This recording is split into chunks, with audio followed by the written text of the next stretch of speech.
Hello guys, welcome to the final video in this series where we are talking about question 34 from the CBSE accounts paper. If you haven't subscribed to the channel yet, you are missing out on a lot of important stuffs for your preparation. Hit the subscribe button to receive notification. Subscribe अगर नहीं करोगे तो notification भी नहीं आएगी जब भी कोई नया वीडियो शेयर होगा, इसलिए सब्सक्राइब करना बहुत ज़रूरी है ताकि कोई भी वीडियो मिस ना हो। ओके और चैनल को ढूंढना भी ना पड़े कि ये वीडियो कहाँ है, कौन से चैनल पे है। That becomes easy for you. Alright, without further ado let's get started with the sum. Question 34 that we have here, ये कैश फ्लो का सम है, ठीक है। And as we know we will pick up the information as we go along. एक एक करके information उठाएंगे और उसको सम में हम लोग कन्वर्ट कर देंगे, ठीक है। So let's get started. तो क्वेश्चन 34 कैश फ्लो सम है। Let us pick up the information one by one. So पहली चीज जो हमारे पास है वो है shareholders fund, share capital. और शेयर कैपिटल में हमें दिख रहा है कि 6 लाख इंक्रीज हुए हैं, इसका मतलब डेफिनेटली नए शेयर्स इशू हुए हैं।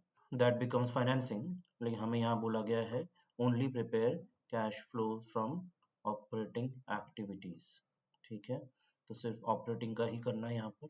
Here for this issue of shares अगर ये होता, फाइनेंसिंग में जाता 6 लाख रुपए। रिजर्व एंड सरप्लस में हमारे पास देख सकते हैं कि वैल्यू घटा है, तो ये नोट्स में चले जाते हैं। नोट नंबर 1 दिया हुआ है टू फाइंड आउट कि इसमें क्या क्या इन्फॉर्मेशन और है, क्योंकि हमें इसी इन्फॉर्मेशन को यूज कर कर नेट प्रॉफिट बिफोर टैक्स भी कैलकुलेट करना है, ठीक है। सो चले जाते हैं नोट नंबर 1 में।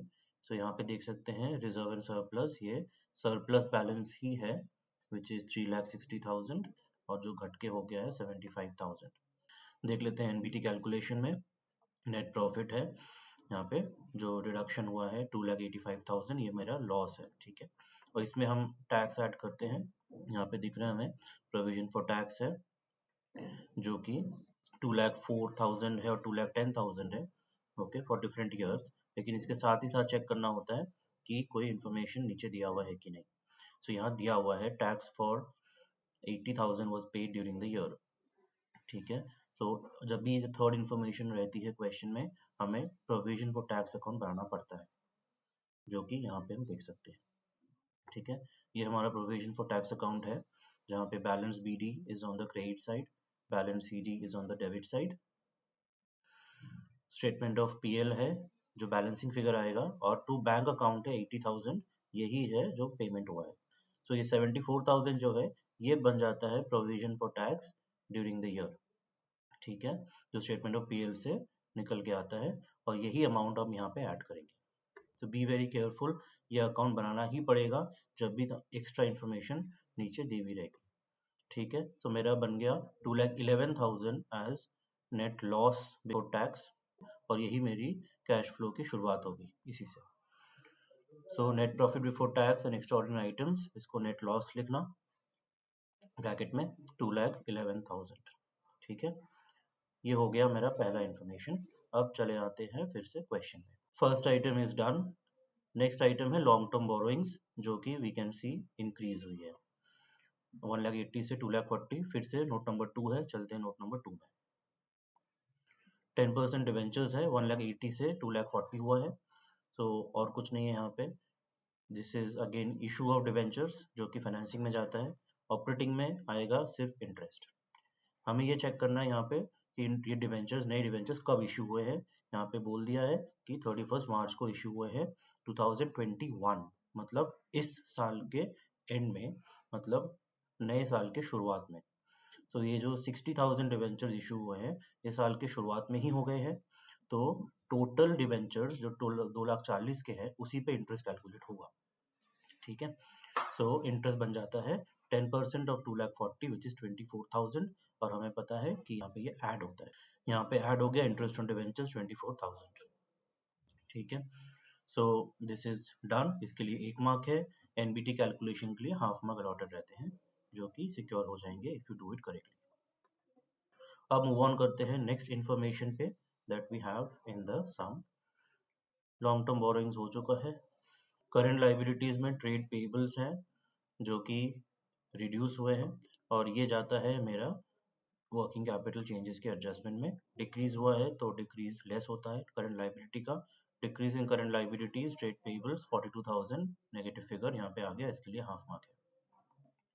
शॉर्ट टर्म प्रोविजंस है नंबर 3 जो हम ऑलरेडी कर चुके हैं, ये प्रोविजन फॉर टैक्स है, इसको दोबारा मत ले लेना यहाँ पे वर्किंग कैपिटल चेंजेस में, डबल काउंटिंग नहीं करना है, एक ही जगह पे एक आइटम आएगा। ठीक है, चलते हैं नॉन करंट एसेट्स में, फिक्स्ड एसेट्स, जहाँ पे नोट नंबर 4 है। फिक्स्ड एसेट्स है मशीनरी और मेरा अक्यूमुलेटेड डेप्रिसिएशन, नीचे में और कोई इन्फॉर्मेशन नहीं दिया हुआ है। फिक्स्ड एसेट्स में हमारे पास दिया हुआ है मशीनरी का वैल्यू और अक्यूमुलेटेड डेप्रिसिएशन का वैल्यू। ठीक है, यहाँ पे कोई भी मशीन ना की खरीदी हुई है और ना ही बेची गई है।